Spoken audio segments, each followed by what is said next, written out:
Hello,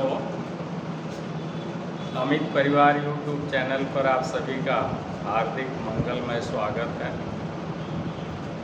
आज हम लोग इलेक्ट्रॉनिक्स में डायोड पढ़ेंगे, पीएन संधि डायोड, और उसका एप्लीकेशन या प्रयोग हम लोग जो है एज ए रेक्टिफायर दिष्टकारी प्रकाश में भी करते हैं, आप लोग जान ही रहे हैं। और वोल्टता को स्थिर रखने के लिए जीनर डायोड का प्रयोग करते हैं वोल्टेज रेगुलेटर के रूप में। इसके अलावा फोटो डायोड है, टनल डायोड है, ये सब है, आप लोगों ने पढ़ रखा है। और एक जो है बेटा डायोड का हम लोग प्रयोग जो है एज ए स्विच भी कर सकते हैं परिपथ को ऑन ऑफ करने के लिए। और मेन जो उपयोग है वह एसी को डीसी में बदलने में। तो जो प्रक्रिया बेटा ये है एसी को डीसी में बदलने की, इसको हम लोग जो है दिष्टकरण कहते हैं अथवा अंग्रेजी में रेक्टिफिकेशन कहते हैं। और यह कार्य जिस डायोड से लिया जाएगा या जिस पीएन संधि डायोड से लिया जाएगा उसे हम लोग रेक्टिफायर या दिष्टकारी कहें। ठीक है, तो आज हम लोग जो है पीएन संधि डायोड का प्रयोग दिष्टकरण के रूप में अथवा दिष्टकारी के रूप में देखेंगे। तो आइए दिष्टकारी लिख देते हैं बेटा।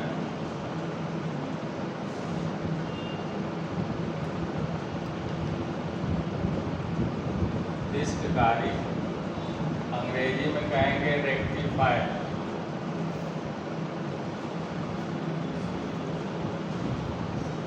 और ये काम कौन करेगा? पीएन संधि डायोड करेगा। तो हमारा पीएन संधि डायोड ही रेक्टिफायर,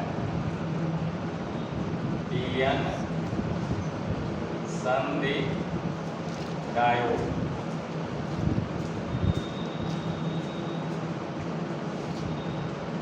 अब हम लोग जानते हैं डायोड का सिंबल।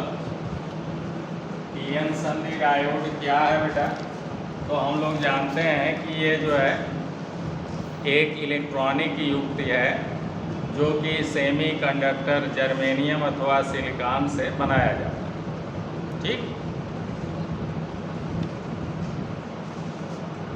ई और एन है बेटा। तो पीएन संधि डायोड क्या है बेटा? तो पीएन संधि हम लोगों ने पढ़ा कि पीएन संधि डायोड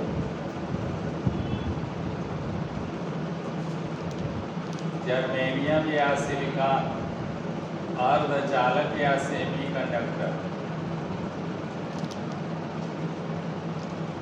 से बनाया जाता है।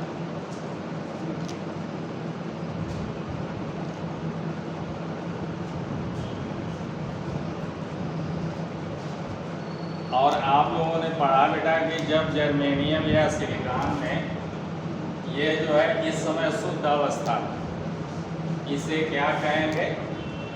ये अर्धचालक जर्मेनियम और सिलिकॉन जो है ये शुद्ध है, तो इसे हम लोग शुद्ध कहेंगे या फिर निज कहेंगे या फिर आंतर कहेंगे, आंतर, या फिर जो है कहेंगे हम लोग इंट्रिंसिक सेमीकंडक्टर। क्या कहेंगे? Intrinsic semiconductor.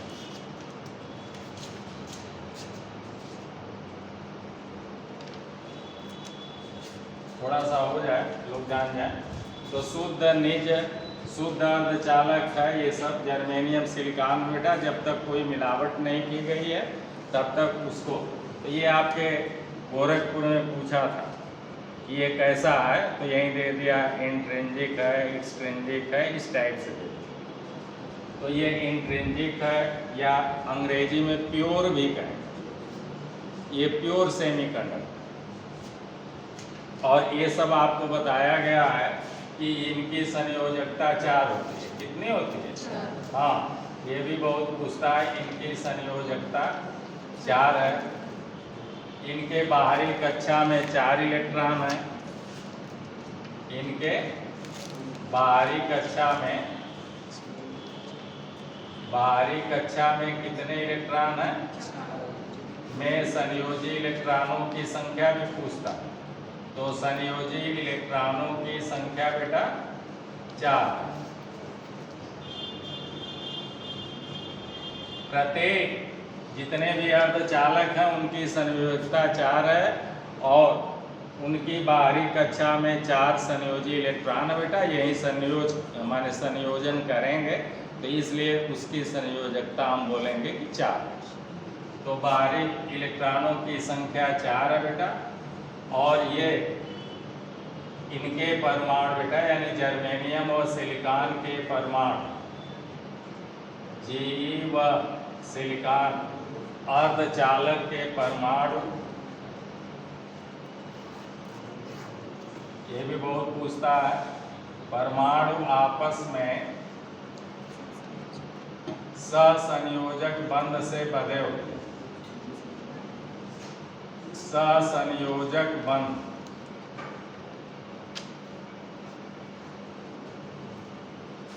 से बंधे होते हैं।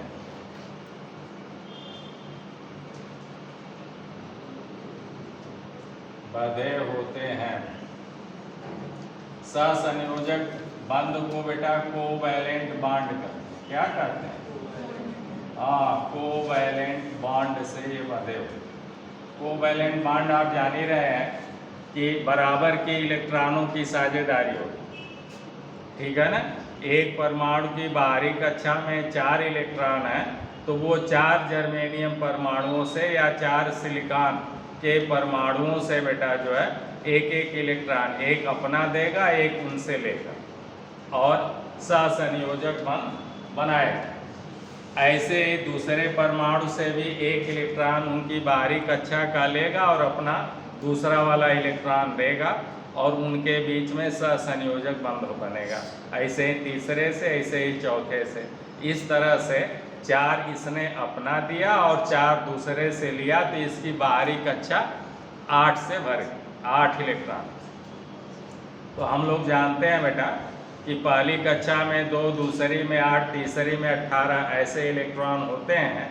तो अगर कक्षा बेटा नहीं भी 18 से भर रही है तो भी हर परमाणु ये चाहता है कि हम संयोजन करके और अपनी बाहरी कक्षा में कम से कम 8 इलेक्ट्रॉन फुलफिल करें। इसलिए 8 इलेक्ट्रॉन अपनी बाहरी कक्षा में करने के लिए ये सहसंयोजक बंध बनाते हैं, यानी बराबर का। अब वो जो 2 इलेक्ट्रॉन या 4 इलेक्ट्रॉन इन्होंने अपना दिया और 4 दूसरे से लिया तो ज़रूरत पड़ने पर इनकी भी बाहरी कक्षा 8 हो गए इलेक्ट्रॉन बाहरी कक्षा में, और फिर उन परमाणुओं की भी बाहरी कक्षा में वो ऐसे इलेक्ट्रॉनों की संख्या 8 पूरा करते हैं, यानी दोनों के काम आते हैं। सहसंयोजक, दोनों एक दूसरे का प्रतिपूर्ति करते हैं, सहयोग करते हैं, इसलिए कहा गया सहसंयोजक बंध बनाते हैं।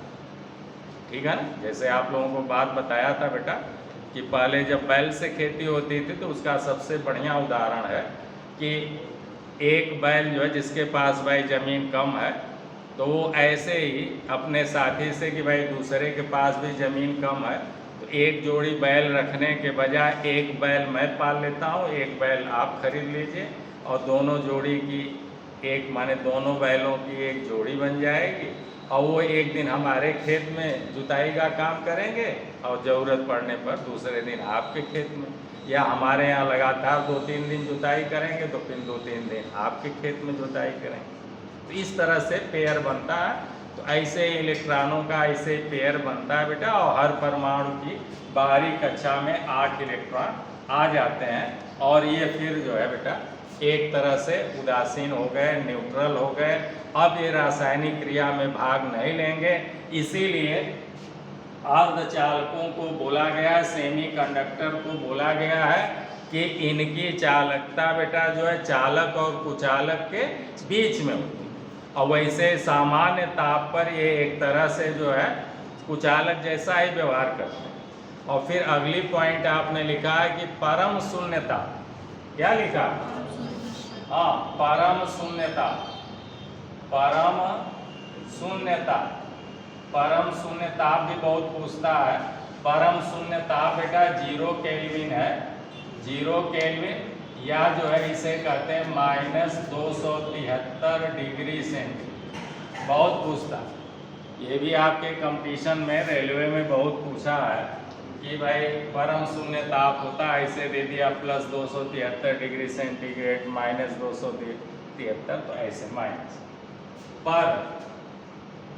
पर बेटा अर्धचालक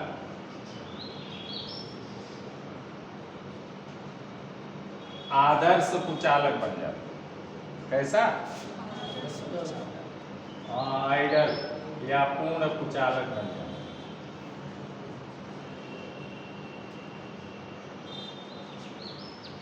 चलिए, तो ये बातें हो गई। अब ये शुद्ध है बेटा, तो इन्हें ये हम कहेंगे निज आंतर या इंट्रिंसिक सेमीकंडक्टर कहेंगे या प्योर कहेंगे। जब इस जर्मेनियम या सिलिकॉन में बेटा, जब इन दोनों में, इन जर्मेनियम और सिलिकॉन किसी एक में जब हम लोग थोड़ा अशुद्ध मिला देंगे, अशुद्ध कौन से मिलाएंगे? अशुद्ध हम लोग मिलाएंगे बेटा पंच संयोजी, मान लीजिए आपने मिला दिया, अशुद्धि मिलाया पंच संयोजी, यानी उसकी संयोजकता कितनी होगी?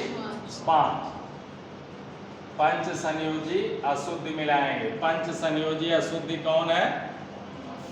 आप कहेंगे बेटा आर्सेनिक है, एंटीमनी है, फास्फोरस, ये सब जो है पंच संयोजी। ये है बेटा arsenic AS, antimony SB, phosphorus भी, ये सब जो है पंच संयोजी अशुद्धि है, यानी इनकी बाहरी कक्षा में 5 इलेक्ट्रॉन। तो इनके 4 परमाणुओं से बेटा 4 इलेक्ट्रॉनों से जो है ये इसका 4 इलेक्ट्रॉन तो संयोग करके सहसंयोजक बंध बनाएगा, और इसका 5वां इलेक्ट्रॉन कोई बंध नहीं बना पाता, इसलिए 5वां इलेक्ट्रॉन जो है क्रिस्टल के अंदर ही वो फ्री होकर घूमता है। भाई हमारा किसी के साथ जो है बंद नहीं हो, तो वो घूमता है, तो वही फ्री इलेक्ट्रॉन की भूमिका निर्वहन करता है। वो जहाँ इलेक्ट्रॉन जाता है बेटा अपने साथ जो है 1.6 × 10⁻⁻19 कूलाम का आवेश लेकर चलता है। अतः फ्री इलेक्ट्रॉनों को हम लोग आवेश वाहक, चार्ज कैरियर हो, और जब ये चलने लगेंगे बेटा तो धारा का प्रवाह होने लगेगा, क्योंकि हम लोग जानते हैं कि आवेश प्रवाह की दर को धारा कहते हैं। तो इस तरह से इन्हीं के कारण धारा का प्रवाह अब होने लगेगा, और हमारा जर्मेनियम सिलिकॉन जो बेटा अभी कुचालक जैसा व्यवहार कर रहा था, अब ये चालक जैसा व्यवहार करने लगेगा, क्योंकि अब इसमें अभी तक तो इनकी बाहरी कक्षा 2, 8, 18 से इसे भरी हुई थी। अब जो है इनके अंदर ये मिलाने से बेटा इसका 5वां इलेक्ट्रॉन फ्री हो जाता है, और इस तरह से यही इलेक्ट्रॉन जो है चलने लगता है और धारा प्रवाहित हो जाती है। तो इस तरह से इस पंच संयोजी अशुद्धि को हम लोग डोनर अशुद्धि कहते हैं। कौन सी? हाँ भैया, डोनर इम्प्योरिटी कहें। क्या कहें? इम्प्योरिटी लिख लीजिएगा कहें, या फिर बेटा दाता प्रकार की अशुद्धि कहेंगे। क्या? दाता प्रकार की अशुद्धि। ये देता है, ये क्या करता है? हाँ, ये अपना इलेक्ट्रॉन जो है एक दे रहा है फ्री, 5वां इलेक्ट्रॉन दे रहा है, इसलिए इस अशुद्धि को तो बहुत पूछता है कि डोनर अशुद्धि या दाता प्रकार की अशुद्धि कौन? त्रिसंयोजी है, 2 संयोजी है, पंच संयोजी है, तो हम लोग कहेंगे पंच संयोजी। अब चूंकि इसमें बेटा फ्री इलेक्ट्रॉन है, 5वां इलेक्ट्रॉन फ्री है आपका, ये 5वां इलेक्ट्रॉन फ्री है बेटा, 5वां इलेक्ट्रॉन फ्री इलेक्ट्रॉन की भूमिका में आ जाता है। क्लियर है ना? बोलिए ना। 5वां इलेक्ट्रॉन फ्री इलेक्ट्रॉन हो जाता है, और इलेक्ट्रॉन पर कैसा आवेश होता है? ऋण आवेश होता है। इसलिए अब हमारा जर्मेनियम या सिलिकॉन जो बन गया बेटा, ये जर्मेनियम सिलिकॉन n प्रकार का, किस प्रकार?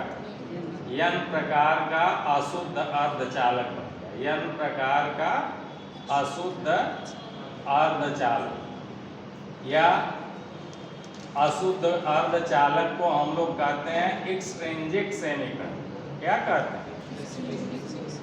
हाँ, एक्सट्रिंसिक सेमी कंडक्टर।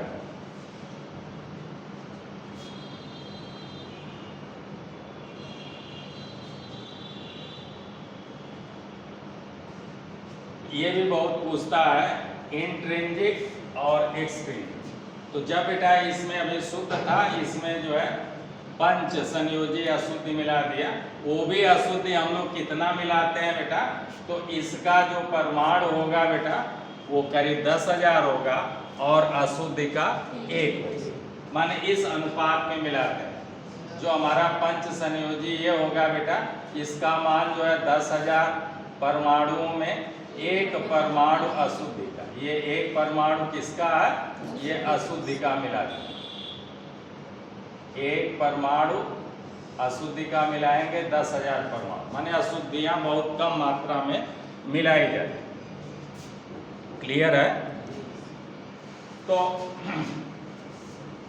ये जो इस टाइप से बेटा जो है हमारा अब अशुद्ध अर्धचालक हो गया। अशुद्ध अर्धचालक को हम लोग एक्सट्रिंसिक कहेंगे बेटा, अथवा अशुद्ध कहेंगे, अथवा बाह्य अर्धचालक। क्या कहते हैं अशुद्ध वाले? बाह्य। तो बाह्य भी याद कर लीजिए, कभी कभी बाह्य अर्धचालक नाम दे देता है, तो इसे बाह्य अर्धचालक भी कहेंगे। ठीक है? और एक किस प्रकार का हो गया? n प्रकार। ये भी पूछता है n प्रकार में आवेश वाहक कौन है बेटा? तो आपने कहा अशुद्धि का नहीं, बल्कि इसमें जो है बेटा 10 के घाते 7,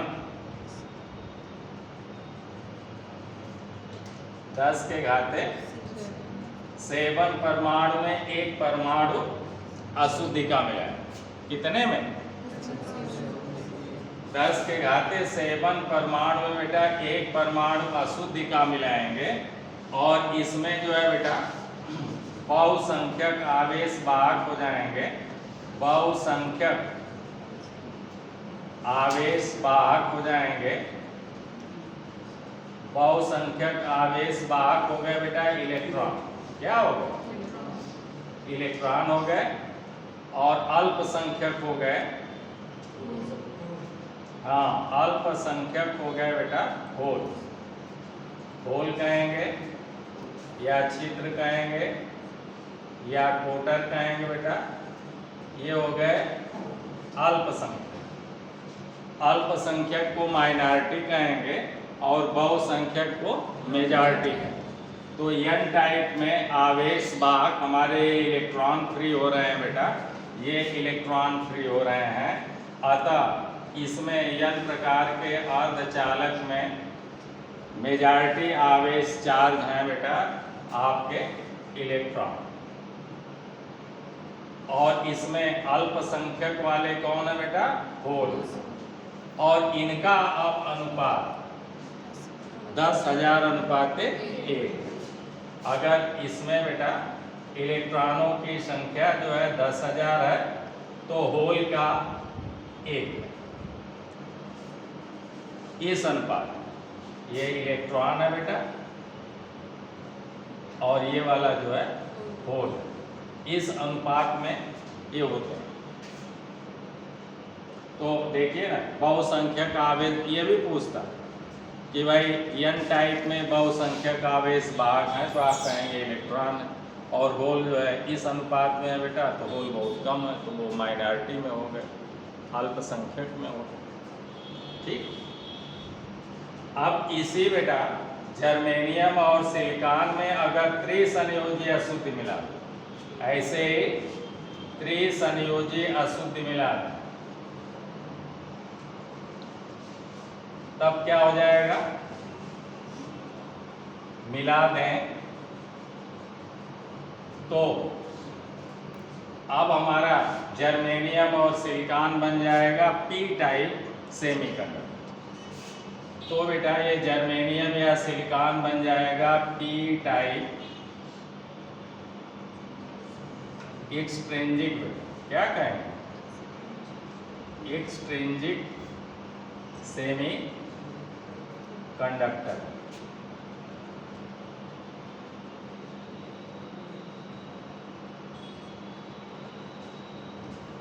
और एक्सट्रिंसिक को बेटा सेमी कंडक्टर को हम लोग क्या कहते हैं, बाह्य कहते हैं या इम्प्योर कहते हैं या अशुद्ध कहते हैं बेटा, अथवा अंग्रेजी में एक्सट्रिंसिक सेमीकंडक्टर पी टाइप। अब इसमें क्या होंगे, होल होंगे, होल या कोटर होंगे। होल पर धनात्मक आवेश होता है, होल पर कितना आवेश होता है, धनात्मक 1.6 × 10⁻⁻19 कूलाम का होता है बेटा। और इलेक्ट्रॉन पर इतना ही ऋणात्मक आवेश, इलेक्ट्रॉन पर कितना आवेश है, तो इतना ही बेटा आवेश है, माइनस में है 1.6 × 10⁻⁻19 कूलम। तो इसमें जो है होल हमारा जो है बेटा है। और ये जो त्रिसंयोजी अशुद्ध है, ये है बेटा इंडियम, एल्युमिनियम, गैलियम, हाँ ये सब, ये त्रिसंयोजी अशुद्ध है, यानी इनकी बाहरी कक्षा में 3 इलेक्ट्रॉन। तो ये 3 इलेक्ट्रॉन तो बेटा जर्मेनियम या सिलिकॉन के 3 इलेक्ट्रॉनों के साथ सहसंयोजक बंध बना लेंगे, लेकिन इसके पास चौथा इलेक्ट्रॉन देने के लिए नहीं। तो ये क्या करेगा, ये जो है जर्मेनियम या सिलिकॉन से एक चौथा परमाणु तो लेता, वो देता, ये लेता, लेकिन अपना जो है कोई इलेक्ट्रॉन नहीं दे पाता है, इसलिए वो स्थान रिक्त रह जाता है। उसी रिक्तता को हम लोग होल कहते हैं, अथवा रिक्त स्थान को कोटर कहते हैं, जहाँ गैप बन जाए, कोटर बन जाए। तो इसलिए ये होल का निर्माण हो जाता है और होल पर इतना धनात्मक आवेश होता है, ठीक है ना। और ये किस प्रकार की अशुद्धि है, तो ये बेटा ग्राही प्रकार की अशुद्धि, ये अपना इलेक्ट्रॉन नहीं दे पाए, ठीक है ना, बल्कि जर्मेनियम या सिलिकॉन से एक इलेक्ट्रॉन ले ले, लेकिन इसके पास चौथा इलेक्ट्रॉन देने के लिए नहीं है। तो इसलिए इस प्रकार की अशुद्धि को या इस अशुद्धि को बेटा हम लोग ग्राही प्रकार की अशुद्धि कहते हैं। किस प्रकार की, ग्राही प्रकार की अशुद्धि या एक्सेप्टर प्रकार। तो इस तरह से हमारा जो है बेटा यही जो है शुद्ध जर्मेनियम और सिलिकॉन जो अर्धचालक है, उसमें पंच संयोजी अशुद्धि मिला के n प्रकार का अर्धचालक बना लेते हैं, और त्रिसंयोजी अशुद्धि मिलाकर बेटा p टाइप सेमीकंडक्टर बना लेते हैं। p और n को मिला देते हैं तो वही बन जाता है pn संधि डायोड। ऐसे बना दिया बेटा, ऐसे बना दिया, तो जब ये जोड़ हो गया, यही संधि हो गई, क्या हो गया, यही संधि हो गई। ये सिरा मान लीजिए P और N को ऐसे जो है ऐसा मिलाते हैं, ऐसा चिपकाते हैं बेटा कि इनके परमाणु और इसके परमाणु एक दूसरे से पूर्णतः मैच कर जाए, ठीक है ना। तब क्या होता है, मिलाते समय जो जोड़ पड़ता है बेटा, इसी को संधि कहते हैं, यही संधि। चलिए अब P टाइप में बेटा होल है, तो ये होल बना दिया, P टाइप में होल है, मुक्त आवेश होल है, और N टाइप में फ्री आवेश जो है इलेक्ट्रॉन। अब ये जो है एक दूसरे में घुस जाते हैं, ठीक है ना। तो कुछ जो है इसमें इलेक्ट्रॉन घुस गए और कुछ इसमें जो है होल चले जाते हैं। इसलिए जब होल इसमें चला गया बेटा, तो ये सिरा धन आवेश से और इसमें इलेक्ट्रॉन आ गए, ये सिरा ऋण आवेश से आवेशित हो जाता है। और एक जो है इनके अंदर जो है इसके कारण बेटा जो है विभवांतर बन जाता है अल्प क्षीण विभवांतर, जिसे विभव प्राचीर या संपर्क विभव या कांटेक्ट पोटेंशियल इस टाइप से, या बैरियर पोटेंशियल कहते हैं। क्या कहते हैं? बैरियर पोटेंशियल कहते हैं बेटा। और इसका मान आप लोगों ने पढ़ा कि सिलिकॉन के लिए 0.7 वोल्ट होता है और जर्मेनियम के लिए विभव प्राचीर या संपर्क विभव का मान 0.3 वोल्ट। कितना होता है? तो क्या होता है बेटा, कुछ इलेक्ट्रॉन जो है इस पार आ जाते हैं और कुछ होल उसमें एन टाइप में घुस जाते हैं मिलाते समय, और कुछ जो है बेटा इलेक्ट्रॉन और होल विपरीत आवेश हैं तो एक दूसरे से मिलकर उदासीन हो जाते हैं, और इसी संधि के इधर बेटा और इधर जो है ऐसे इकट्ठा हो। इसमें क्या हो गए? होल और इलेक्ट्रॉन, होल और इलेक्ट्रॉन, होल और इलेक्ट्रॉन, इधर भी होल और इलेक्ट्रॉन एक दूसरे से बेटा मिलकर उदासीन हो जाते हैं और वही संधि के बाएं और दाएं तरफ जो है इकट्ठा हो जाते हैं। इसे कहते हैं अवक्षय परत, डिप्लेशन रीजन या अवक्षय क्षेत्र। तो इस अवक्षय क्षेत्र की ये जो चौड़ाई है बेटा, ये वाली जो चौड़ाई है, यही चौड़ाई आपने लिखा 10 के घाते -6 मीटर से 10 के घाते -8 मीटर तक होती है। अवक्षय परत की चौड़ाई कितनी होती है? 10 के घाते -6। 10 के घाते -6 को 1 माइक्रोमीटर का, 1 माइक्रोमीटर बराबर 10 के घाते -6 मीटर होता है। तो 1 माइक्रोमीटर भी कहता है, तो आप कहेंगे आंसर सही है। तो यही अवक्षय परत की चौड़ाई बन जाती है बेटा। और इस तरह से P सिरा ऋण पर ऋण और बेटा N सिरा धन पर आ जाता है, जिसके कारण इनके बीच एक जो है बेटा संपर्क विभव, क्या कहें? संपर्क विभव बेटा, जिसे कांटेक्ट विभव कहेंगे, विभव प्राचीर कहेंगे, विभव प्राचीर बेटा, या बैरियर पोटेंशियल कहेंगे। क्या कहेंगे? बैरियर पोटेंशियल भी लिख लीजिएगा। ये सारे नाम है बेटा, उत्पन्न हो जाता है जो कि सप्लाई वोल्टता का विरोध करे।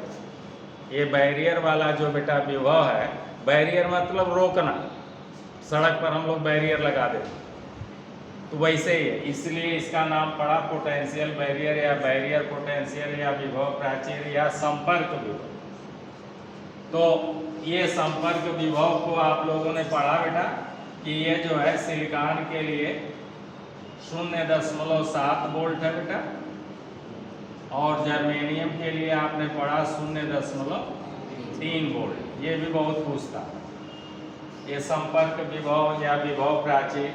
तो ये जो है बेटा इस तरह से धन आवेशित ये हो गया N, और इसमें कुछ इलेक्ट्रॉन प्रवेश कर गए तो P सिरा अब जो है ऋण आवेश से आवेशित हो गया, तो ऐसे हो। लेकिन वैद्युत क्षेत्र की जो दिशा होगी बेटा, वैद्युत क्षेत्र सदिश राशि कैपिटल E से डिनोट करते हैं, और वैद्युत क्षेत्र का जो डायरेक्शन होगा वो धन, जो हमारा N बेटा सिरा है धन पर आ गया है, वहां से ऋण P की ओर हो। बोलिए भाई, धन N अर्धचालक से बेटा ऋण P अर्धचालक की ओर वैद्युत क्षेत्र की दिशा E हो। यानी वैद्युत क्षेत्र E जो है बेटा आपका इस डायरेक्शन में होगा। वैद्युत क्षेत्र E की दिशा किधर होगी? धन N अर्धचालक से ऋण P अर्धचालक की ओर। ये भी बहुत पूछता है, तो ये आप जानते रहिए। वैद्युत क्षेत्र की दिशा धनात्मक N अर्धचालक से ऋणात्मक P अर्धचालक की ओर होती है। वैद्युत क्षेत्र को हम लोग बेटा सदिश राशि है, बाकी आप वोल्टेज धारा सब अदिश राशि, चाहे AC हो चाहे DC, सब जानते हैं। अब यही हो गया बेटा आपका पी एन संधि डायोड। ये क्या हो गया, पी और एन हो गया। अब इसमें बेटा इधर टर्मिनल बना दें और इधर परिपथ में जोड़ने के लिए टर्मिनल बना दें। तो ये जो है बेटा पी वाला है, इसे हम लोग एनोड कहते हैं। क्या कहते हैं, एनोड कहेंगे यानी धनात्मक कहेंगे। और इसे क्या कहेंगे, कैथोड कहेंगे बेटा। कैथोड यानी ऋणात्मक सिरा, ठीक है ना। डायोड का मतलब दो इलेक्ट्रोड, तो इसमें दो इलेक्ट्रोड है, एक एनोड है एक कैथोड। अब इसी को बेटा जो है यही पी एन संधि, अब पूरा नाम कहेंगे तो ये हो गया पी एन संधि हो गई और इसका नाम पड़ गया डायोड। तो यही हो गया पी एन संधि डायोड, पी एन संधि डायोड। अब इसका जो है बेटा धारा वन वे बहेगी जब ये फॉरवर्ड बायस में होगा, ठीक है ना। फॉरवर्ड बायस में जब होगा तो धारा बहेगी, देखिए ना। ये जब फॉरवर्ड बायस में होगा, इसमें होल है बेटा और इसमें इलेक्ट्रॉन है, ये पी है और ये एन। अब इसमें धारा नहीं बहेगी। शुरू में बेटा अवक्षय परत का निर्माण हुआ तब धारा बही। अब जो है ये बैरियर का काम करने लगेगा इस विभव के कारण। अब इधर का होल न उधर जा पाएगा न उधर का इलेक्ट्रॉन इधर आ पाता है, इसलिए अब धारा का प्रवाह बंद हो जाता है। अब अगर धारा प्रवाहित कराना है तो इस युक्ति को, यह पी एन संधि डायोड है, यही पी एन संधि डायोड बोलेंगे इसे। पी एन संधि ये डायोड हो गया बेटा। अब इसमें धारा बहेगी तो बैटरी के कनेक्शन करने से, अतिरिक्त वोल्टता देने से, तो चाहे हम लोग बैटरी अथवा सेल से जब कनेक्ट करेंगे तब अब इस अवक्षय परत से, जिसकी चौड़ाई आपने पढ़ा कि 10⁻⁻⁶ मीटर, तो ये जो है बेटा फिर धारा का प्रवाह शुरू होगा। तो बैटरी का कनेक्शन हम लोग दो तरह से करेंगे बेटा, ऐसे धन सिरे को बेटा ऐसे। जब आप जो है पी सिरे को बैटरी के पॉजिटिव से और एन सिरे को बैटरी के निगेटिव से जोड़ देंगे तो ये हो जाएगा फॉरवर्ड बायस। क्या हो जाएगा, फॉरवर्ड बायस हो गया बेटा, या अग्र अभिनति। अब क्या करेगा, धन सिरा होल पर धन आवेश है, इन्हें अपने से प्रतिकर्षित करेगा, यानी संधि की ओर ढकेलेगा, उधर की ओर ढकेलेगा। ऐसे ही बैटरी का यन यानी बेटा ऋणात्मक जो सिरा है वह यन अर्धचालक में इलेक्ट्रॉनों को अपने से दूर ढकेलेगा और ये इलेक्ट्रॉन भी संधि की ओर चलने लगेंगे। इस तरह से अवक्षय परत की चौड़ाई फॉरवर्ड बायस में घट जाएगी, कम हो जाएगी। आपने लिखा कि अमूमन 10⁻² ओम से कम ही होती है। इसका जो प्रतिरोध है अवक्षय परत का बेटा डिप्लेशन लेयर का फॉरवर्ड बायस में इससे कम होती है। और अमूमन हम लोग जो रखते हैं बेटा वो 5 ओम ऐसे रखते हैं। तो फॉरवर्ड बायस में प्रतिरोध कम हो जाता है, अतः होल भी उधर जाने लगते हैं, इलेक्ट्रॉन इधर आने लगते हैं। इस तरह से इनमें से होकर अब धारा बहने लगे, ठीक है ना। चूंकि इनमें धारा होल और इलेक्ट्रॉन दोनों के कारण बहती है बेटा, इसलिए इसे कौन सी युक्ति कहते हैं, द्विध्रुवीय युक्ति, बाइपोलर युक्ति। बहुत पूछता, ठीक है ना। इनमें भी धारा ऐसे ही बहेगी। आवेश वाहक इलेक्ट्रॉन मेन है, उनके कारण भी बहेगी।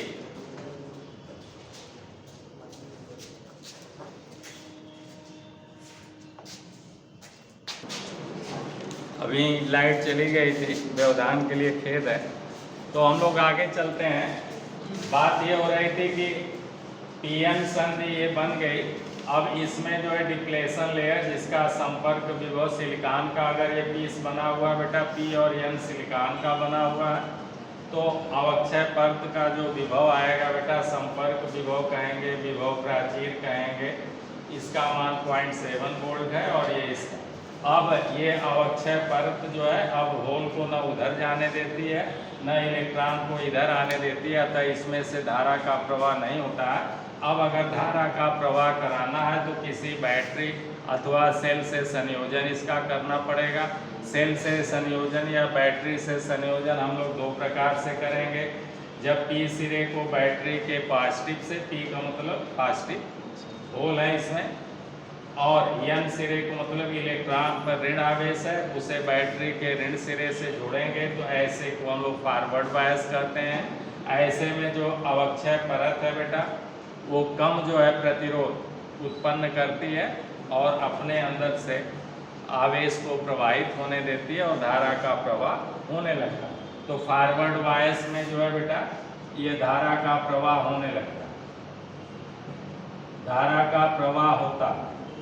और दूसरा कनेक्शन हम लोग बेटा रिवर्स कर, तो रिवर्स बायस में क्या होगा, यही कनेक्शन अगर पलट दिया जाए, माने बैटरी का ऋण सिरा ऐसे बन जाए बेटा, ये धन सिरा इधर हो जाए ऋण सिरा, तो अब ये हो गया रिवर्स बायस। क्या हो गया, यही हो गया बेटा रिवर्स बायस। ये हो गया उत्क्रम अभिनति। हमने P सिरे को बैटरी के ऋण से जोड़ दिया और N सिरे को बैटरी के धन से।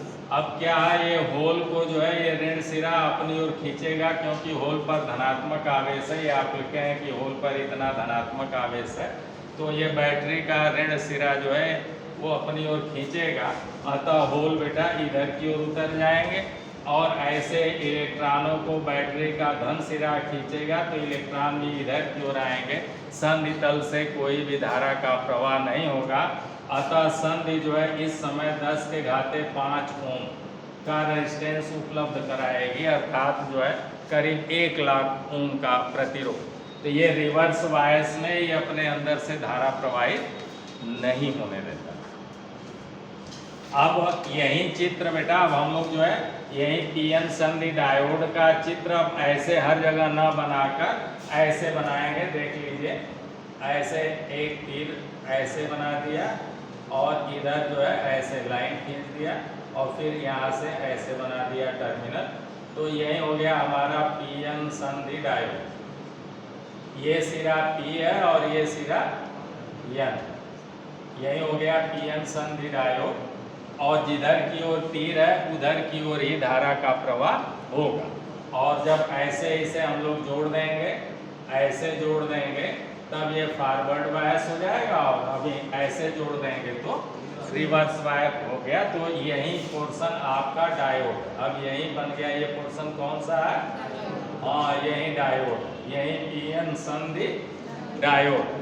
और तीर बता रही है कि हमेशा फॉरवर्ड बायस में ही धारा उधर की ओर ही बहेगी, उल्टे नहीं बहेगी। यानी इसे हम लोग डायोड वाल्व कहते हैं। क्या कहें, हाँ ये वाल्व की तरह। वाल्व क्या है, अभी आपको बताया कि जैसे साइकिल में वाल्व लगा होता है बेटा, पंप वाली हवा को तो जाने देगा, लेकिन जो हवा अंदर चली गई उसे बाहर निकलने नहीं देता। ऐसे ही वॉलीबॉल में है, फुटबॉल में है, ऐसे ही आपके जो है हैंड पंप में भी चकवाल, नीचे से पानी, जमीन से पानी तो आने देगा, लेकिन जो हैंड पंप में पानी आ गया उसे वापस जो है ज़मीन में जाने नहीं देता है। तो ऐसी युक्तियों को जो वन वे काम करती हैं उन्हें हम लोग वाल्व नाम कहते हैं, देते हैं। तो ये हमारा भी डायोड भी केवल फॉरवर्ड बायस में धारा बहने देगा, रिवर्स बायस में बहुत उच्च प्रतिरोध इसका जो है संधि उत्पन्न करती है, अवक्षय परत उत्पन्न करती है, जिसकी जो है प्रतिरोध करीब 1 लाख ओम हो जाता है, अतः धारा का प्रवाह नहीं होता है संधि तल से। तो ये इस तरह से ये कुचालक का व्यवहार कर रही है इस समय रिवर्स बायस। तो इसी गुण का उपयोग कि जब जब ये फॉरवर्ड बायस होगा तो धारा बहेगी, रिवर्स बायस हो जाएगा तो इसमें से धारा नहीं बहेगी, अर्थात ये वन वे काम कर रहा है, वाल्व की तरह काम कर रहा है। इस तरह से बेटा इसी गुण का उपयोग हम लोग जो है AC को DC में बदलने में करते हैं। अब इसमें जब हम लोग जो है बेटा AC डालेंगे ऐसे, तो ये धनात्मक चक्र चलेगा, तो ये देखिए इसका धन सिरा जो है धन से जुड़ जाएगा, ये फॉरवर्ड बायस हो जाएगा। और जब बेटा नीचे वाला अर्ध AC का ऋणात्मक चक्र चलेगा तो ये ऋण से इसका धन सिरा जुड़ जाएगा, इस टाइप का कनेक्शन हो जाएगा। P जुड़ जाएगा ऋण से, तो ये रिवर्स बायस हो जाएगा और रिवर्स बायस में धारा का प्रवाह नहीं हो पाएगा। अतः इसी गुण का उपयोग हम लोग इसमें AC डालकर और उधर एक दिशीय DC लेते हैं, एक दिशी धारा को ही DC धारा को, इस तरह से हम लोगों को DC धारा मिलती है। तो आज जो है अब हम लोग जो है दिष्टकारी को पढ़ेंगे बेटा। तो दिष्टकारी को कहेंगे कि वह युक्ति बेटा जो AC को DC में परिवर्तित, वह युक्ति जो AC वोल्टता को DC वोल्टता में परिवर्तित करे, उस युक्ति को हम लोग जो है दिष्टकारी कहते हैं और उस परिपथ को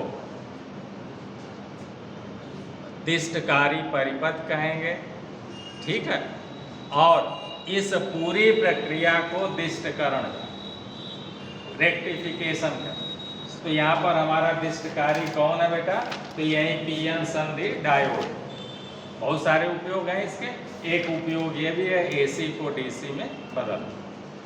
तो अब आपने कहा कि भाई हमारा जो पीएन संधि डायोड होता है बेटा, पीएन संधि जो डायोड है, इसी का प्रयोग हम लोग AC को DC में बदलने में करते हैं अथवा एज ए रेक्टिफायर। बहुत पूछता AC को DC में बदलने की क्रिया को क्या कहते हैं? तो कहेंगे दिष्टकरण कहते हैं अथवा रेक्टिफिकेशन कहते हैं। ये भी पूछता है कि AC को DC में बदलने वाले को क्या कहते हैं? तो आप कहेंगे दिष्टकारी कहते हैं अथवा रेक्टिफायर। और वो रेक्टिफायर हमारा क्या है? डायोड, पीएन संधि डायोड। पक्का है बेटा? अब आपने कहा कि भाई पीएन संधि डायोड कितने प्रकार के हैं, तो आपने इसका टाइप्स ऑफ डायोड लिखा बेटा, टाइप्स ऑफ रेक्टिफायर लिखा।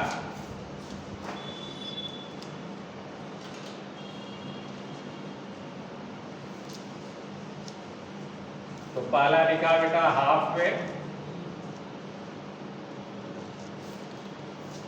वेव रेक्टिफायर भैया, जिसे कहेंगे अर्ध तरंग दिष्टकारी। क्या कहेंगे?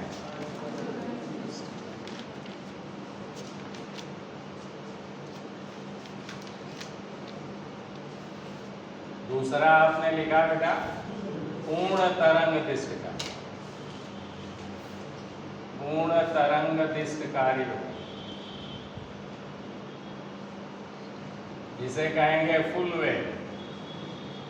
लिख लेंगे फुल वेव रेक्टिफायर लिखा हुआ है। और फिर तीसरा आपने लिखा three phase rectifier.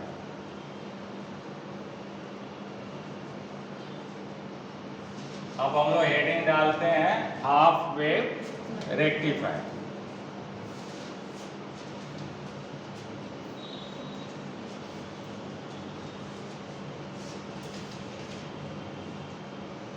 Half wave बेटा रेक्टिफायर। तो इसमें बेटा एक ही डायोड का प्रयोग करेंगे। डायोड को हम लोग सप्लाई डायरेक्ट भी दे सकते हैं। क्या कर सकते हैं? डायरेक्ट भी दे सकते हैं, लेकिन हम लोग ट्रांसफार्मर के माध्यम से देते हैं तो ज़्यादा ठीक होता है। ठीक है ना? तो ट्रांसफार्मर के माध्यम से AC सप्लाई डायोड को देंगे। ट्रांसफार्मर से देने से क्या क्या लाभ होगा? एक तो ट्रांसफार्मर से देंगे बेटा तो हम लोग जो है ऑटो ट्रांसफार्मर का प्रयोग कर लें अथवा टेप्ड ट्रांसफार्मर का प्रयोग कर लें, जिसे आप कहते हैं अंश निष्कासित, यानी सेकेंडरी वाइंडिंग में कुछ टर्न पर बेटा हम लोग जो है निकाल लेते हैं कनेक्शन, टेप करके कनेक्शन बाहर निकाल लेते हैं। तो वहाँ पर 10 टर्न हो गया मान लीजिए, फिर दूसरा हम लोग कनेक्शन 20 टर्न पर निकाल लेंगे, तीसरा कनेक्शन हम लोग 30 टर्न पर निकाल लेंगे। तो जहाँ से हम लोग लेंगे बेटा, पहले वाले से लिया तो खाली 10 टर्न काम कर, तो वोल्टता घट जाएगी। टर्न घटने पर वोल्टता घट जाएगी और टर्न बढ़ने पर वोल्टता बढ़ जाती है। तो इस तरह से हमें आवश्यक जितना हमें ज़रूरत है उस हिसाब से हम लोग जो है वोल्टता को नियंत्रित कर लेते हैं। और फिर दिष्टकारी से प्राप्त वोल्टता भी नियंत्रित हो जाती है। तो ऑटो ट्रांसफार्मर या सेंटर टेप्ड ट्रांसफार्मर का प्रयोग से ये फायदा होता है कि रेक्टिफायर की आउटपुट वोल्टेज भी नियंत्रित हो जाती है और इनपुट एसी की भी वोल्टता नियंत्रित हो जाती है। जब इनपुट हम नियंत्रित कर देंगे, कम कर देंगे, तो आउटपुट भी हमें कम मिलेगा। एक तो ये फायदा होता है बेटा कि इच्छित वोल्टता हम लोग प्रदान कर सकते हैं। दूसरा का ये है बेटा कि हमारा जो डायोड है उसकी आउटपुट वोल्टता भी इसके हिसाब से अपने आप जो है कम और ज़्यादा हम लोगों की जैसी इच्छित है वैसा कर लेते हैं। तीसरा का क्या है, ट्रांसफार्मर की कुंडली भी इसके साथ परिपथ में बेटा जुड़ जाती है, तो परिपथ का कुल इम्पीडेंस प्रतिबाधा बढ़ जाती है, जेड ओम का मान बढ़ जाता है, तो हमारा जो है डायोड ज़्यादा सुरक्षित हो जाता है। बोलिए ना भाई। हाँ, तो इस तरह से जब हमारा डायोड बेटा ज़्यादा सुरक्षित हो गया तो आप कहेंगे सेफ्टी फैक्टर बढ़ जाता है, डायोड की लाइफ बढ़ जाती है। तो इन सब कारणों से हम लोग जो है ट्रांसफार्मर के माध्यम से सप्लाई देंगे। और किस प्रकार के ट्रांसफार्मर का प्रयोग करेंगे, ऑटो ट्रांसफार्मर अथवा टेप्ड ट्रांसफार्मर, ठीक है। अंश निष्कासित ट्रांसफार्मर तो हाफ वेव में बेटा एक ही लगेगा, तो पहले हम लोग जो है चित्र ही बना लें हाफ वेव रेक्टिफायर का।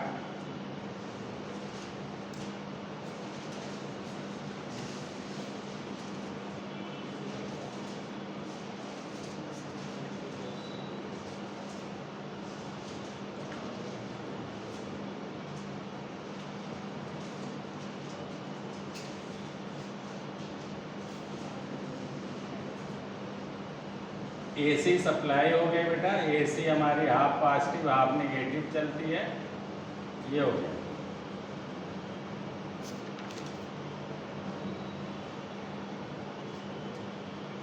एसी सप्लाई यहाँ से बेटा हम लोग दे रहे हैं इनपुट का,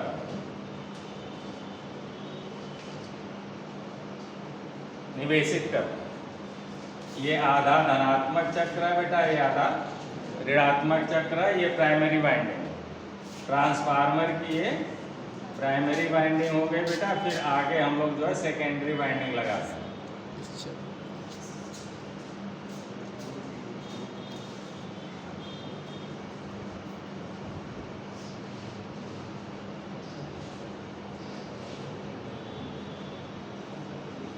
और यहाँ पर एक डायोड लगा देते हैं।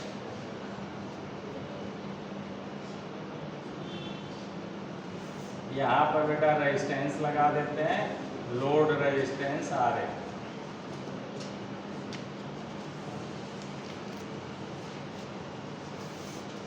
ये सिरा बेटा D मान लेते हैं और ये सिरा C मान लेते हैं। तो इस पर धारा हम लोगों को ऐसे इस डायरेक्शन में धारा मिलेगी और DC मिलेगी। कौन धारा मिलेगी, DC। D से C की ओर एक दिशीय धारा। ये बेटा यही सेकेंडरी वाइंडिंग है, इसका ये सिरा S1 है और ये सिरा S2 है, और ये प्राइमरी वाइंडिंग है, इसका ये सिरा P1 है और ये सिरा P2। इसमें जो है सप्लाई आपकी बेटा ऐसे जा रही है और ऐसे बेटा इसमें परिपथ पूरा कर रही है ऐसे। अब जब S1 सिरा बेटा ये धनात्मक होगा और ये तब ऋणात्मक। बोलिए बेटा। तो ये हो गया ट्रांसफार्मर बेटा। ये ट्रांसफार्मर की ये प्राइमरी वाइंडिंग है, ये प्राइमरी वाइंडिंग है बेटा, और ये वाली जो है सेकेंडरी वाइंडिंग। लिख लेंगे। तो हम लोग रेडियो रिसीवर में बेटा, रेडियो रिसीवर या ट्रांजिस्टर रिसीवर में, तो हम लोग रेडियो वगैरह देखिए ना 6 वोल्ट पर 2 सेल से बजा लेते हैं, 3 सेल से बजा लेते हैं, 4 सेल से बजा लेते हैं, तो हमें काफ़ी लो वोल्टेज DC की ज़रूरत पड़ती है। तो वहाँ पर हम लोग जो है बेटा स्टेप डाउन ट्रांसफार्मर का प्रयोग करेंगे रेडियो में, ट्रांजिस्टर में, ठीक है ना। और जब टेलीविज़न की पिक्चर ट्यूब में बेटा हमें चलाना है, टेलीविज़न चलाना है, तो टेलीविज़न की पिक्चर ट्यूब के लिए बेटा हाई वोल्टेज की ज़रूरत है। तब हम लोग कैसा ट्रांसफार्मर लेंगे, स्टेप अप ट्रांसफार्मर से। और ये ट्रांसफार्मर बेसिकली होंगे ऑटो ट्रांसफार्मर अथवा बेटा टेप्ड ट्रांसफार्मर, ठीक है ना। तो ये आपका ट्रांसफार्मर है, ये पूरी यूनिट आपकी क्या हो गई, ट्रांसफार्मर। ये ट्रांसफार्मर या परिणामी। अब देखिए बेटा इसमें कितने डायोड का प्रयोग है, एक डायोड का प्रयोग है, यही एक डायोड है बेटा D1। बहुत पूछता है हाफ वेव रेक्टिफायर में कितने डायोड लगते हैं, एक डायोड। टॉपिक हम लोगों का जो है लंबा खिंच रहा है। तो बेटा देखें, जब यहाँ से AC सप्लाई हम लोग प्राइमरी में ट्रांसफार्मर के देंगे और जब इसका आधा धनात्मक चक्र चलेगा बेटा, तो हमारा सेकेंडरी वाइंडिंग का मान लिया कि S1 सिरा धनात्मक हो गया और S2 सिरा ऋणात्मक हो जाएगा। तो ये जो है फॉरवर्ड बायस में आ गया। देखिए ना, ये सिरा P होता है बेटा और ये सिरा N होता है। P सिरा पॉजिटिव से जुड़ गया और N सिरा यहाँ देखिए निगेटिव से जुड़, अतः ये किस बायस में आ जाएगा, फॉरवर्ड बायस में आ जाएगा। और तब इसमें से धारा तीर के डायरेक्शन में जो है अब धारा ऐसे प्रवाहित होगी बेटा, और ऐसे होते हुए अपना परिपथ पूरा करेगी। यानी लोड रेजिस्टेंस, RL का मतलब लोड का रेजिस्टेंस। जैसे आप रेडियो बजा रहे हैं बेटा, तो रेडियो का रेजिस्टेंस, एक बल्ब जला रहे हैं, DC वाला बल्ब जला रहे हैं, तो उस बल्ब का जो प्रतिरोध है वही तो हमारा लोड है एक तरह से। लोड जो है बेटा हमारा वाट में होगा कि आप जो है 10 वाट का या 20 वाट का बल्ब जला रहे हैं या LED ही जला रहे हैं, तो उसका जो रेजिस्टेंस होगा बेटा, उस रेजिस्टेंस को हम कहेंगे RL, ठीक है ना। DC फैन चला रहे हैं तो फैन हमारा लोड हो गया, ठीक है ना। DC बल्ब जला रहे हैं तो हमारा DC बल्ब जो है लोड हो गया। रेडियो बजा रहे हैं तो हमारा वो लोड हो गया, ठीक है ना। मोबाइल चार्ज कर रहे हैं तो वो आपका लोड हो गया। तो उसका जो प्रतिरोध होगा उस प्रतिरोध को कहेंगे लोड रेजिस्टेंस।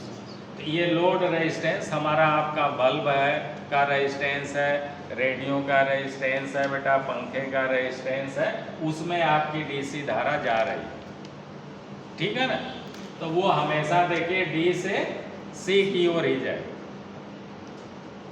तो अब देखें अगला जो अर्ध ऋणात्मक चक्र जब चलेगा बेटा, तो सेकेंडरी वाइंडिंग की ध्रुवता बदल जाएगी, विपरीत हो जाएगी। जो पहले प्लस था वो माइनस हो जाएगा। माइनस को मैंने डॉट से बना दिया बेटा, डॉटेड लाइन से, और ये सिरा अब जो है प्लस हो जाएगा। क्या हो जाएगा, ये सिरा प्लस हो गया।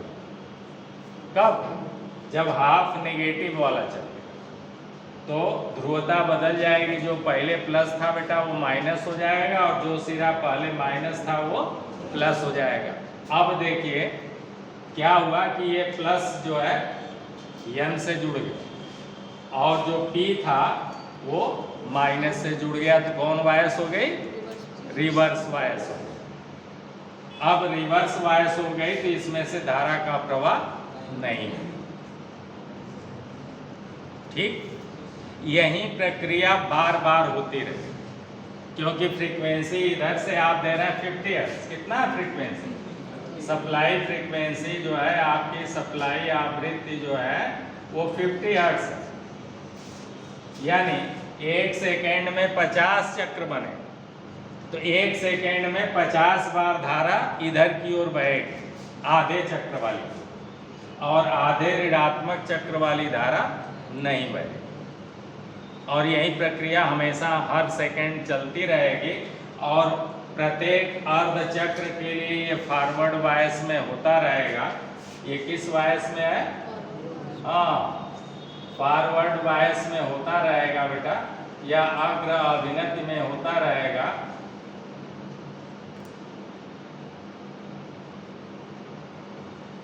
और धारा जो है रुक रुक कर बेटा, रुक रुक कर इसमें बहती रहेगी, और उसका डायरेक्शन जो है, दिशा जो है एक दिशा है हमेशा डी से सी की ओर, और एक दिशीय धारा को ही डीसी कर, जो समय के साथ साथ अपना मान व दिशा बदलती रहती है बेटा, उसे हम लोग प्रत्यावर्ती धारा या अल्टरनेटिंग करंट कहते हैं। और जो धारा समय के साथ साथ अपना मान व दिशा नहीं बदलती है उसे हम लोग डीसी धारा कहते हैं। तो ये जो है देखिए ना, भले ही रुक रुक कर मिल रही है लेकिन अपनी एक दिशीय मिल रही है, हमेशा डी से सी की ओर ही बह रही है।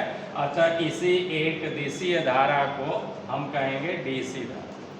इस तरह से लोड रेजिस्टेंस पर हमें डीसी धारा मिलती है। और ये अगर बेटा इसे हम लोग जो है ऐसे खींचें, इस लाइन पर खींचें बेटा, तो ये धारा हम लोगों को ऐसे मिलेगी, ऐसे फिर रुकी रहेगी, ऐसे रुकी फिर जो है ऐसे मिली, फिर रुकी फिर ऐसे मिली, फिर रुकी फिर ऐसे मिली, ऐसे ये मिलती जाएगी। इसे क्या कहेंगे? हाफ वेव रेक्टिफायर, ठीक है ना बेटा, का आउटपुट करंट ऐसे धारा मिलेगी। ये हो गई आउटपुट डीसी, कैसे मिल रही है? रुक रुक रुक रुक, ये किसकी है? Half wave. अभी फुल वेव होता बेटा, फुल वेव अगर होता तो इस टाइप से मिलती, फुल वेव होता तो ऐसे मिलती, लगातार ऐसे ऐसे मिलती। अब देखिए ना, पॉजिटिव में ही चल रही है, निगेटिव में नहीं जा रही, तो ये फुल वेव के लिए हो जाता। तो इस तरह से बेटा ऐसे रुक रुक कर जब धारा मिलेगी तो उसे कहेंगे हाफ वेव का आउटपुट डीसी। इस पर लोड पर ऐसे मिलेगी। अभी ये डीसी पूर्णतः शुद्ध नहीं है, इसमें कुछ अंश जो है एसी के भी मिले हुए हैं, इसलिए ये पल्सेटिंग करंट है। यानी ये अभी डीसी प्लस एसी का मिश्रण। अभी फिर क्या करेंगे? फिल्टर सर्किट लगाएंगे, संधारित्र और इंडक्टर यानी कुंडली लगाकर, और एसी को अलग करेंगे और डीसी को अलग करेंगे। इस तरह से जब अलग कर देंगे तो यहाँ पर अगर मान लो बेटा यही जगह एक जो है फिल्टर लगा दें, क्या करें? यहाँ पर फिल्टर लगा दें बेटा। जैसे आप चाय छानते हैं तो बढ़िया प्योर शुद्ध चाय जो है बेटा आपके कप में आ जाती है, और छननी जो है ऊपर की चाय और अन्य जो गंदगी है, माने जो आप उसमें अदरक वगैरह डाले हैं, चाय की पत्ती वगैरह या काढ़ा बनाए हैं, तो वो सब अलग कर देता है। तो ऐसे को हम लोग छननी कहते हैं। तो वहाँ पर भी बेटा ये छानने वाला भाग को अंग्रेजी में फिल्टर करें, हिंदी में निस्पंदक करें। तो फिल्टर के रूप में हम लोग किसका प्रयोग करते हैं बेटा? कैपेसिटर का, कैपेसिटर व इंडक्टर यानी कुंडली का, इंडक्टर का प्रयोग करते हैं। ये दोनों जो है यही आपके फिल्टर, ये जो है एसी को अलग करेंगे, डीसी को अलग करेंगे, और यहीं पहले में लगा देंगे तो हमें यहाँ पर बेटा जो है डीसी मिलने लगे, शुद्ध डीसी। अभी तक क्या है? अभी तक ये जो डीसी है बेटा ये एसी प्लस डीसी का मिश्रण है, जिसे हम लोग पल्सेटिंग करंट कहते हैं। क्या कहते हैं? डीसी तो मिल रही है लेकिन पल्सेट कर रही है। एसी इसमें मिली है ना, एसी ऐसे चलती। अतः इसके कारण बेटा ये जो डीसी हमें मिल रही है इसका मान 0 से और मैक्सिमम तक अप और डाउन करता, फ्लक्चुएट करता। इसलिए ऐसी डीसी जो फ्लक्चुएटिंग टाइप का मिलेगा उसे हम लोग कहते हैं पल्सेटिंग, ठीक है ना, स्पंदनी। अब इसमें जो है बेटा डायोड का पीआई भी मान, पीक इनवर्स वोल्ट, पीआई यानी रिवर्स बायस में हमारा डायोड जितना अधिकतम वोल्टता सहन कर सकता है उसे हम लोग कहते हैं पीक इनवर्स वोल्ट। उत्क्रम अभिनति में डायोड अधिकतम जितना वोल्टता बिना डैमेज हुए सहन कर सकता है उस वोल्टता को हम लोग कहते हैं पीक इनवर्स वोल्टता। शिखर व्युत्क्रम वोल्ट, उच्चतम व्युत्क्रम वोल्ट, शॉर्ट में PIV। तो इसका PIV का मान जो है V मैक्स के बराबर। इसका जो है बेटा क्या डायोड है, एक डायोड का प्रयोग हुआ किसमें, हाफ वेव में। दूसरा इसका PIV मान कितना है, तो वो V मैक्स के बराबर, अधिकतम वोल्ट तक V मैक्स, ठीक है ना। हाफ वेव में V मैक्स या I मैक्स के लिए संबंध है बेटा, V मैक्स बराबर है बेटा, तो VRMS बराबर है पाई V एवरेज। पाई V एवरेज जो है ये DC है, ये DC के समतुल्य, ये संबंध यहां से मान ज्ञात कर लें। अगर मैं कहूं कि VRMS कितना होगा तो आप कहेंगे V मैक्स बटे 2। ऐसे ही धारा के लिए भी आप ज्ञात कर लें। I मैक्स मैक्सिमम धारा, M फॉर मैक्सिमम धारा बराबर होगा 2 गुणे IRMS, यानी वर्ग माध्य मूल धारा रूट मीन स्क्वायर। यही RMS धारा ही हमारा जो है volt meter, ampere meter RMS मान व्यक्त करता है। बहुत पूछता है कि RMS मान कौन व्यक्त करता, तो जो वोल्ट मीटर से रीडिंग लेते हैं वो न तो मैक्सिमम मान देता है न एवरेज मान देता है, बल्कि RMS मान देता है। और गणना में, यूनिट करने में, धारा वोल्टता का मान ज्ञात करने में हम लोग RMS मान प्रयोग करें। और एक औसत मान होता है, औसत मान जो है DC समतुल्य होता है, ठीक है ना। तो ये हो गया, ये हो गया बेटा हाफ वेव हम लोग पढ़ रहे हैं। हाफ वेव में ये संबंध बराबर हो गया पाई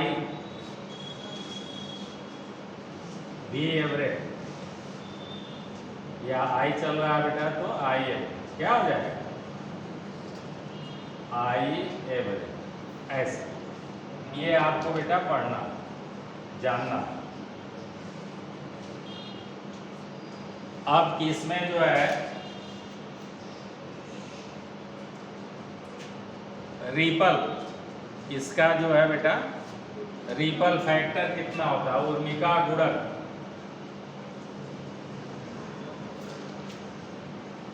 ऊर्मिका गुणक का मान है 1.21 रिपल फैक्टर का, या फिर हार्मोनिक्स गुणक कहें, क्या कहें, हाँ इतना है बेटा।